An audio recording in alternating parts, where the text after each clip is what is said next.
Imagine waking up one day to find that two of America's retail giants, Walmart and Target, have suddenly vanished. Within just 72 hours, the effects begin to ripple across the nation. Places once familiar disappear from the map. Medications become scarce. Food prices skyrocket. People line up outside local stores only to face empty shelves. In rural areas, the crisis spreads faster than the news. Walmart and Target aren't just stores. They're healthcare hubs, banks, opticians, and pharmacies all in one. They're where urban families buy everything from baby formula to school supplies.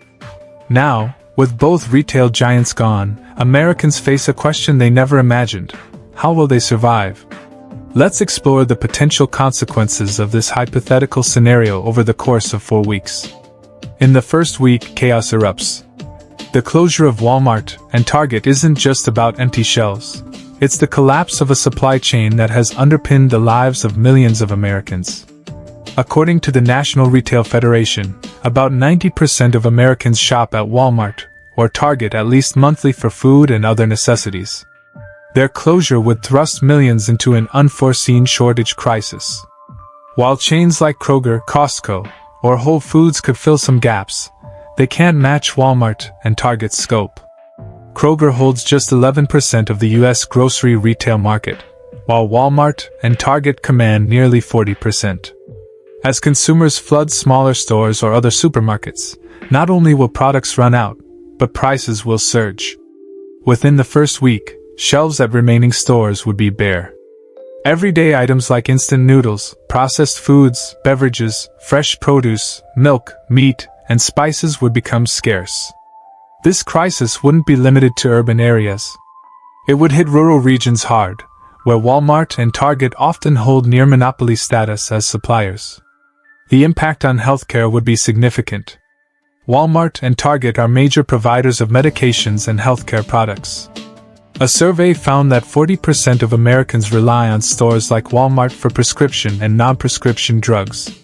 Their closure would make it harder for millions, especially low-income individuals, to access essential medications and healthcare products.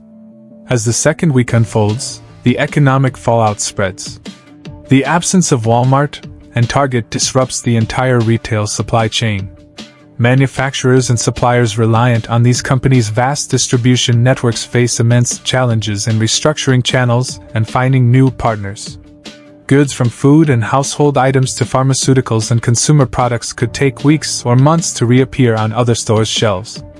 Transportation companies are hit hard too.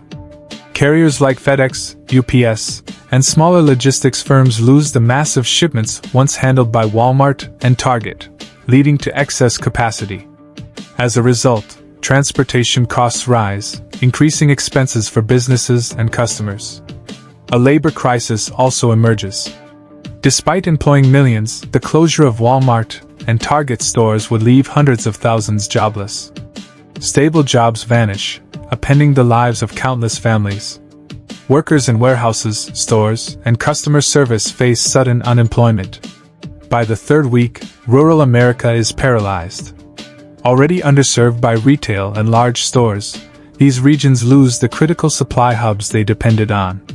Rural communities turn to small local shops, but these lack the capacity and product variety to meet demand. Residents must travel farther for essentials, a daunting task in areas with sparse retail options. The disruption exposes broader societal flaws. Essential services like healthcare, education, and public utilities falter due to supply shortages. Rural hospitals, for instance, run low on medications, medical equipment, and supplies, hampering patient care. Those needing critical drugs or healthcare face severe shortages, risking serious health issues. By the fourth week, the crisis has evolved into a full-blown social and political crisis. Life is no longer about what can be bought, but whether survival is possible. As people feel unprotected and lose faith in government competence, political unrest begins to surface in major cities. The social welfare system buckles under pressure. Families reliant on SNAP or WIC programs face a dire predicament. Even with aid cards in hand, there are no stores capable of supplying goods. An urgent USDA report reveals that over 65% of SNAP-dependent families in central states can't access needed food by week 4. The economy visibly contracts. A Bureau of Economic Analysis report shows GDP dropping nearly 1.8% in the fourth month, the steepest decline since the 2020 COVID-19 crisis. Unemployment spikes as workers in the Walmart and Target ecosystems lose jobs. By week 4, an estimated 600,000 people are unemployed. The U.S. stock market reacts grimly. Retail, logistics, and consumer goods stocks plummet, dragging the Dow Jones and S&P 500 down for 3 consecutive sessions. Foreign investors lose confidence in the U.S. economy's stability, triggering capital flight from domestic funds. What began as a commercial crisis has, after a month, morphed into a systemic social and political upheaval. The crisis following the collapse of Walmart and Target exposes not just vulnerabilities in the supply chain, but also reveals how deeply Americans have relied on convenience. This scenario, while hypothetical, raises important questions about the resilience of our economic and social systems. If the loss of just 2 brands can plunge America into a full-scale crisis, is the system we live in truly resilient? Rebuilding is essential. But how do we rebuild to avoid repeating this? The answer isn't simple. But if we don't start considering these questions now, the future may witness even greater collapses. This speculative scenario offers a multifaceted perspective on America's economic and social issues, encouraging us to think critically about the structures we depend on and how we might build a more resilient society.